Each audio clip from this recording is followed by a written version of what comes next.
Some of the most anointed people in world history have endured some of the most extreme sufferings.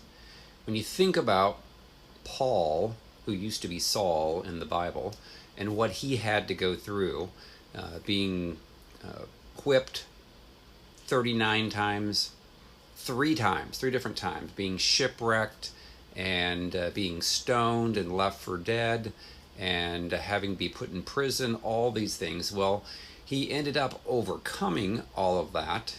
He ended up basically being able to forgive those that hurt him. And then he went on to write more of the New Testament than any other man in world history. And so if you look back on world history, some of the most extremely anointed people have gone through the most hell in their lives. And then they've overcome that through forgiveness.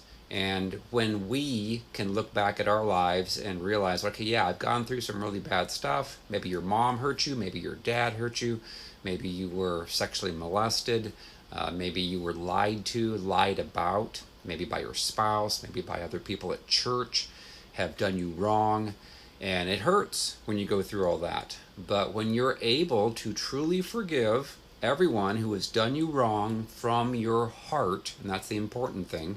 And well, how do you do that? A lot of times people don't know how to do that.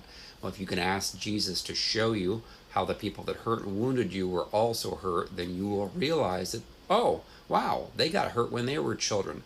They never could forgive, and that's why they were so horrible and so mean to me.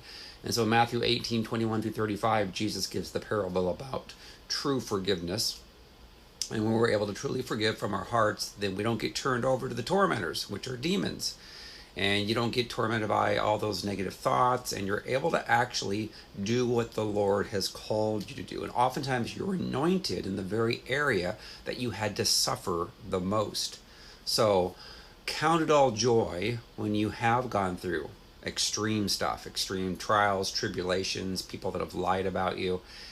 Because when you're able to truly forgive them from your heart, then the Lord will anoint you in a very strong way where you can impact tons of people, hundreds of people, thousands of people, because of you having those experiences and you have overcome them. Again, you have to forgive though. If you don't forgive, then you're going to get eaten up with anger and bitterness and sickness, and demons will have rights to torment you.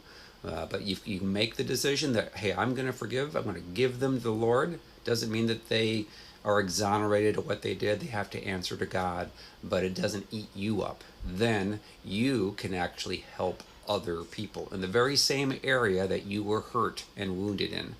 So I have a book called Freedom from Soul Wounds and Demons, and it's helping thousands of people around the world to be able to forgive and to get healed and be able to actually be anointed by the Lord to help other people.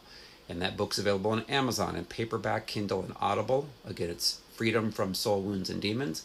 I also take people through personal sessions of healing and deliverance all over the world every month. If you're interested in that, go out to our website, restored2tofreedom.com. Click on Contact Me and submit the form, or you can call 317-459-7091. Thanks.